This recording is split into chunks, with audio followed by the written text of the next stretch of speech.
నేను నిలువన చీరిన డబ్బులు రావు కదా. పాకిస్తానోడికైనా అప్పు పుడుతుందట కానీ తెలంగాణ ప్రభుత్వానికి మాత్రం అప్పు పుట్టదట. ఇంతకంటే సిగ్గుచేటి ఈ రాష్ట్రానికి ఇంకేమైనా ఉంటుందా?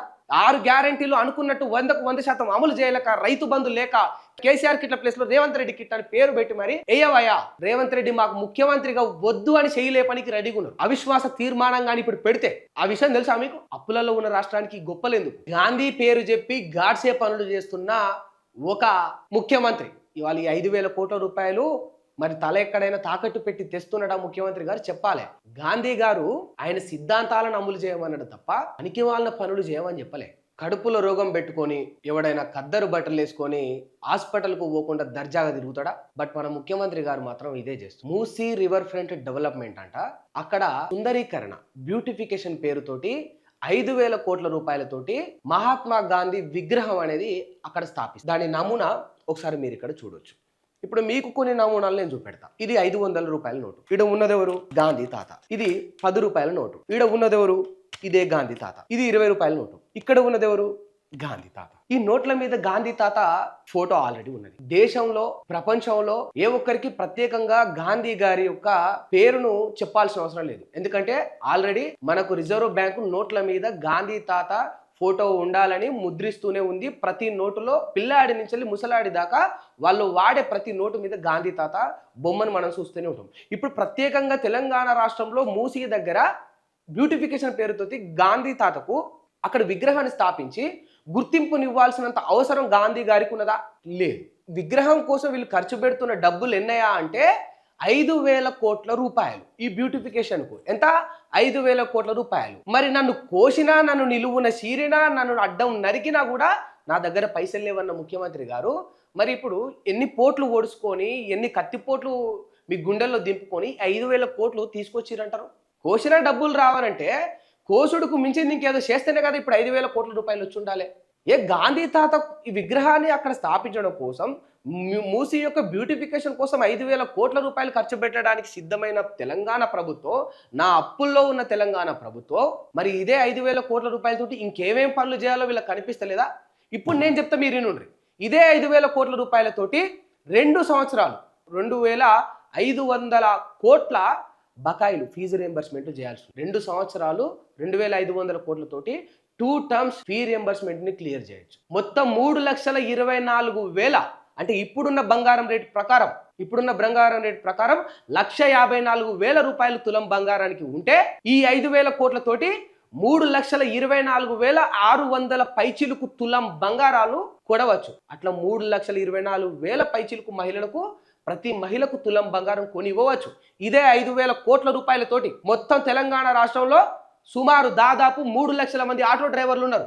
ఆటో డ్రైవర్ ఆ అన్నలందరికీ ప్రతి నెల 5,000 రూపాయలు వాళ్ళ అకౌంట్లో వేస్తే ఇదే 5,000 కోట్ల రూపాయలతోటి 2 సంవత్సరాలు 9 నెలల పాటు ప్రతి నెల 3 లక్షల మంది ఆటో డ్రైవర్ల యొక్క అకౌంట్లలో మనం 5,000 రూపాయలు ఈ 5,000 కోట్లతోటి వేయవచ్చు.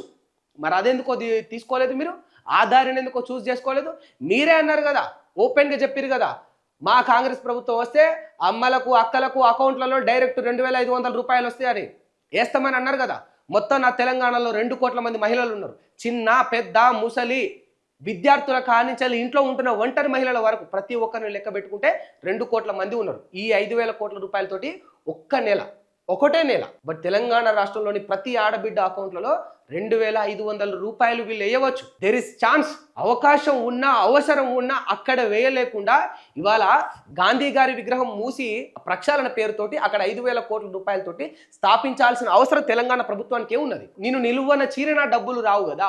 పాకిస్తానోడికైనా అప్పు పుడుతుందట కానీ తెలంగాణ ప్రభుత్వానికి మాత్రం అప్పు పుట్టదట. ఇంతకంటే సిగ్గుచేటి ఈ రాష్ట్రానికి ఇంకేమైనా ఉంటుందా? ఇప్పుడు మరి ఎంతటికి దిగజారిపోతే, ఎన్ని సాహసాలు చేస్తే 5,000 కోట్ల రూపాయలు వచ్చిన గాంధీ విగ్రహాన్ని స్థాపించడానికి? దీనికి ఖచ్చితంగా రేవంత్ రెడ్డి గారు సమాధానం చెప్పాలి. డబ్బ సొమ్ము ఈ మాట నేను అనొద్దనే అనుకున్నా, ఇన్ని రోజుల వరకు ఎక్కడ కూడా అనలేదు. బట్ ఇవాళ తులం బంగారం ఎగ్గొట్టి 2,500 మహిళలకు ఎగ్గొట్టి ఆటో కార్మికులను రోడ్డు మీద పడేసి బస్సుల సంఖ్య తగ్గించి దాన్ని ఉచితం చేసి విద్యార్థులకు బస్ పాస్ల ఛార్జీలు కూడా పెంచి ఫీ రీయింబర్స్మెంట్ కూడా చేయకుండా సిలబస్ వెనకబడిపోయి వాళ్ళ సిలబస్ ఆగమైపోయి వాళ్ళు పరీక్షల్లో వెనకబడితే ఆ విద్యార్థులు ఆగమైతున్నా కూడా చూస్తూ ఫుడ్ పాయిజన్ అయి కల్తీ ఫుడ్ పెట్టడం వల్ల గురుకులాలను 41 మంది విద్యార్థులు చచ్చిపోతే నాణ్యమైన ఫుడ్ అందించక, ఇవి ఏవి చేయక, పెన్షన్ ఇవ్వక, 6 గ్యారెంటీలు అనుకున్నట్టు 100% అమలు చేయలేక, రైతు బంధు లేక, కేసీఆర్ కిట్లు లేక, కేసీఆర్ కిట్ల ప్లేస్లో రేవంత్ రెడ్డి కిట్ అని పేరు పెట్టి మరి వేయవయ్యా, తప్పే ఉన్నది. ఒక గర్భిణీ స్త్రీకి అప్పుడే పుట్టిన ఒక పసిబిడ్డకు సాయం అయితే కదా. ఇవేవి చేయడానికి నీ దగ్గర డబ్బులు లేవు, కానీ మహాత్మా గాంధీ విగ్రహాన్ని పెట్టడానికి మాత్రం డబ్బులు ఉన్నాయంటే ఇవాళ పిచ్చోళ్ళ. వీళ్ళు జీవో పాస్ చేసిరట, ఇప్పుడు నోటీసులు అందరికీ ఇచ్చిరట. ఆ నోటీసులు కూడా మీకు ఇప్పుడు చూపెడతా చూడండి. ఇందు మూలంగా తెలియజేయనది ఏమనగా, రంగారెడ్డి జిల్లా గండిపేట మండలం దర్గా ఖాలిస్ ఖాన్ గ్రామంలోని విస్తీర్ణం 24.38 గుంటాస్ భూమిని Musi river front development project కింద Himayat Sagar bund improvement and eco project అభివృద్ధి నిమిత్తం ప్రజా ప్రయోజనార్థం అవసరం ఉన్నదని భావించి భూసేకరణ నష్టపరిహారం పునరుపాధి కల్పన చట్టం 2013 యాక్ట్ నెంబర్ 30/2013 తేదీ 1/1/2014 నుండి అమలులోకి వచ్చినది యొక్క సెక్షన్ 11 ప్రకారం ప్రాథమిక నోటిఫికేషన్ పై సూచన ద్వారా జారీ చేయబడినది. కావున ఇట్టి ప్రాథమిక నోటిఫికేషన్లోని వివరాలను తెలియజేయపరచు నిమిత్తం ఇట్టి చట్టంలోని సెక్షన్ 11(2)ను అనుసరించి తేదీ 19/2/2026 అంటే 11 తారీఖున రోజున ఉదయం 2 గంటలకు కిస్మత్పూర్ వార్డు కార్యాలయం నందు వార్డు సభ నిర్వహించబడును. కావున వీళ్ళందరికీ, ఈ సంబంధితులకు ఆసక్తి గలవారు పైన తెలిపిన తేదీనే సమయం కిస్మత్పూర్ వార్డు కార్యాలయం నందు హాజరు కావాల్సిందిగా వీళ్ళు కోరుతూ వీళ్ళు ఇచ్చేసారు. అంటే ఏ యాక్ట్ల ప్రకారమే, మేము చట్టంలోని యాక్ట్ల ప్రకారమే భూసేకరణ చేస్తున్నాం, ల్యాండ్ పుల్లింగ్ చేస్తున్నాం అక్కడ. ఇక మహాత్మా గాంధీ విగ్రహం పెట్టి మొత్తం అందరినీ ఉద్ధరిస్తామని.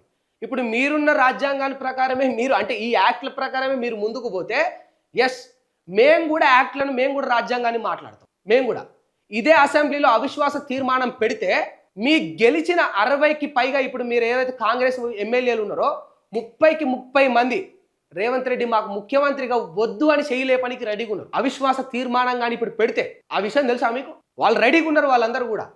ఎందుకు అంటే, నిలువున నిన్ను నరికిన డబ్బులు రానప్పుడు, ఆటో కార్మికులకు డబ్బులు రానప్పుడు, ఆడబిడ్డలకు డబ్బులు రానప్పుడు, ఒంటరి మహిళలకు డబ్బులు వేయలేనప్పుడు, వృద్ధాప్యంలో ఉన్న వృద్ధులకు డబ్బులు వేయలేనప్పుడు, ఒక బాలింతకు డబ్బులు వేయలేనప్పుడు మహాత్మా గాంధీ విగ్రహం పెట్టడానికి మాత్రం నీ దగ్గర డబ్బులు వస్తాయంటే ఇక నీ ఉద్దేశం ఏంటనేది అక్కడే అర్థమైపోతుంది. అప్పులలో ఉన్న రాష్ట్రం కదా, అప్పులలో ఉన్న రాష్ట్రానికి ఈ గొప్పలు ఎందుకు? దీనికి ఖచ్చితంగా రేవంత్ రెడ్డి గారు సమాధానం చెప్పాలి. యావత్ తెలంగాణ సమాజం అంతా, అంటే మీరు ఇచ్చిన హామీల ప్రకారం ఏ ఏ పథకంలో ఏ ఏ వర్గానికైతే మీరు న్యాయం చేయలేదో ఆ వర్గాలు అన్నీ కదిలొస్తే ఖచ్చితంగా నేను చెప్తా ఉన్నా. 2500 పడని మహిళలు, ఆటో కార్మికులు, పెన్షన్ అందని వారు, కేసీఆర్ కిట్లు, ఏవైతే ప్రసవం టైంలో వాళ్ళకి జరగాల్సిన మేలు జరగని వాళ్ళు అందరూ కూడా కథం దొక్కుతారు. ఆ విగ్రహం కాడికే వచ్చి అడుగుతారు, మీరు కానీ స్థాపించే ప్రయత్నం చేస్తే. గాంధీ విగ్రహాన్ని స్థాపిస్తున్న ఒక గొప్ప ముఖ్యమంత్రి అని అనుకుంటున్నాడు. బట్ గాంధీ పేరు చెప్పి గాడ్సే పనులు చేస్తున్న ఒక ముఖ్యమంత్రి అని నేను అంటున్నా. ఎందుకు అంటే ఉపయోగమే లేని పనులు కదా ఇవన్నీ కూడా, ఉపయోగమే లేదు, అవసరమే లేదు. ఎస్, బ్యూటిఫికేషన్ కావాలి, బట్ ఎక్కడ కావాలి?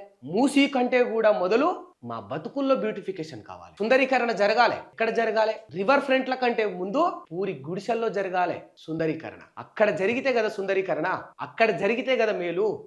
బ్రతుకులు మారితే కదా, బ్రతుకులు బ్యూటిఫికేషన్ అయితే కదా సెకండరీ థింగ్కి పోవాలి. ఇవాళ 5,000 కోట్ల రూపాయలు మహాత్మా గాంధీ విగ్రహాన్ని స్థాపించడానికి తెలంగాణ ప్రభుత్వం ఖర్చు చేయడానికి సిద్ధపడ్డది.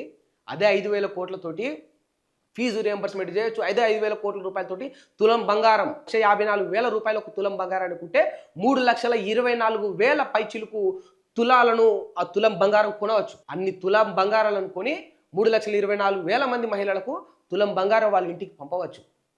నిన్ను కోసినా డబ్బులు రావంటివి కదా, నిన్ను నరికినా డబ్బులు రావంటివి కదా.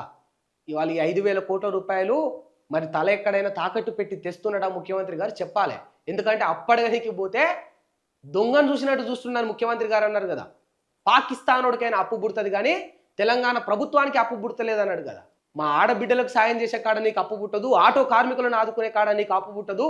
ఇదే 5,000 కోట్ల రూపాయలతోటి నేను చెప్తున్నా కదా, ప్రతి ఆటో డ్రైవర్కు 3 లక్షల మంది ఆటో డ్రైవర్లు ఉంటే వాళ్ళ ఖాతాల్లో 5,000 రూపాయలు ప్రతి నెల వేస్తే 2 సంవత్సరాల 9 నెలల పాటు 3 లక్షల మంది ఆటో డ్రైవర్ల యొక్క అకౌంట్లలో 5,000 రూపాయలు వేయవచ్చు. ఇదే 5,000 కోట్ల రూపాయలతోటి. నిన్ను గాంధీ కంటే గొప్ప గోలుస్తారు కదా నువ్వు ఆ పని చేస్తే. నువ్వే ఆటో కార్మికులకు నిజంగా గాంధీ అవుతావు కదా. గాంధీ గారు ఆయన సిద్ధాంతాలను అమలు చేయమన్నాడు తప్ప పనికి వాళ్ళ పనులు చేయమని చెప్పలే.